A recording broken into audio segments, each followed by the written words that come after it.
by the way, were booed off the field at Soldier Field. Not a lot of patience in Chicago. Who could blame them? It's been a disaster for years. It's been really tough, and I was shocked. I couldn't get over, like, from the start to how that game ended, Jay. It was unbelievable. So, J.J. McCarthy, we talked about it.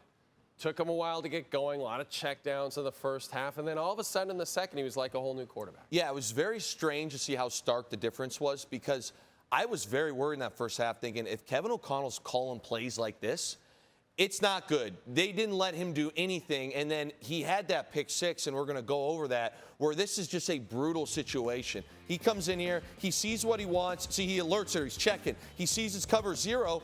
At this point, call a go ball, call something deep. You got Justin Jefferson.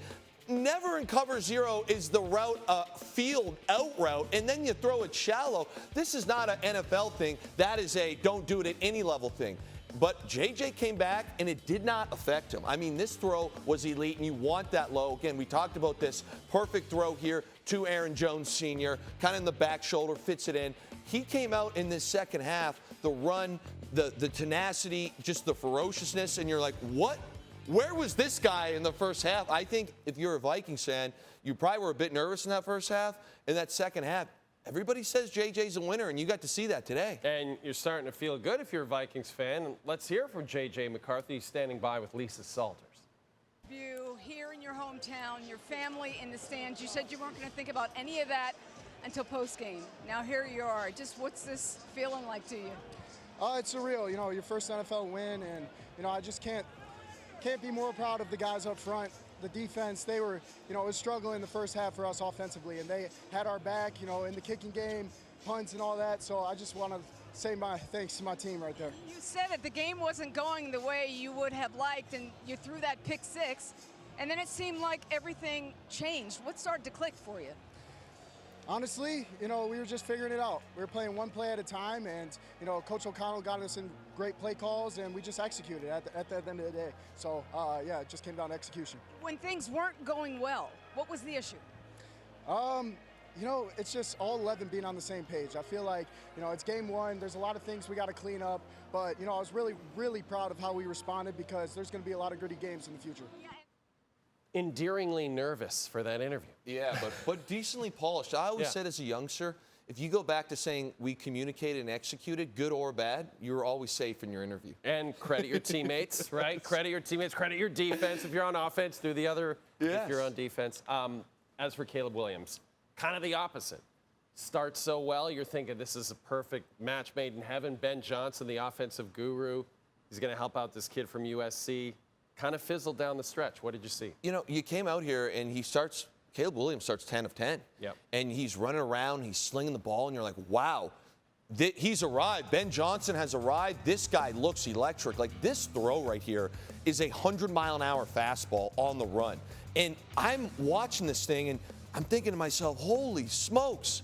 This is why he was the #1 pick. This is why I say he was a generational talent. Ben Johnson and him are already gelling. And then the wheels fell off. Again, of the 24 points they scored, 7 of those were a pick six. I mean, after that first drive, they had scored 3 points until that kind of garbage time touchdown, and it was just a struggle. It was an absolute struggle, everything for the rest of the game. His completion percentage after the initial 10 for 10 was well below 50%. There was almost a couple interceptions. We're running for our lives trying to make things up. We couldn't go through progressions.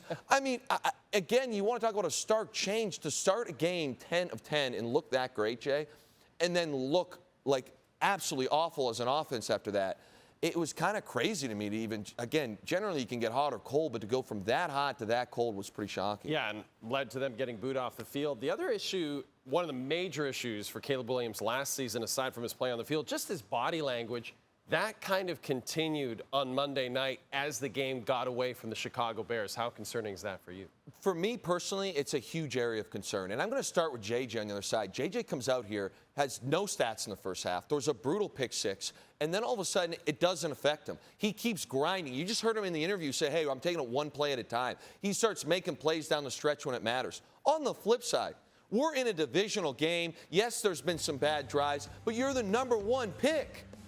You got to lead this team, and it's like every time you see him on the sideline or after a play, it's the eye roll, it's the sitting on the bench, it's the lean back, it's the frustration. You know, even when you're having a bad day at that position, Jay, you got to go up and down that sideline. Hey, we can get it here. Let's get going. There were numerous times when they still had the lead or were still within one score where they had the ball, and you kind of want him to be that leader, be that ferocious dog, if you will, that just wills his way, be somewhat, no one's like him, like Josh Allen yesterday. Sure. You don't see Josh pouting on the sideline down 15, and every time they show him, it's hard to watch. So as an ex-player for me, I do find that concerning. The other thing that's maybe a little concerning, and we realize it's week one. But Ben Johnson. I knew you were going to go there. He could not have been a hotter coaching candidate in the offseason. Literally could have had his pick of any team in the NFL where the job was open. He goes to Chicago.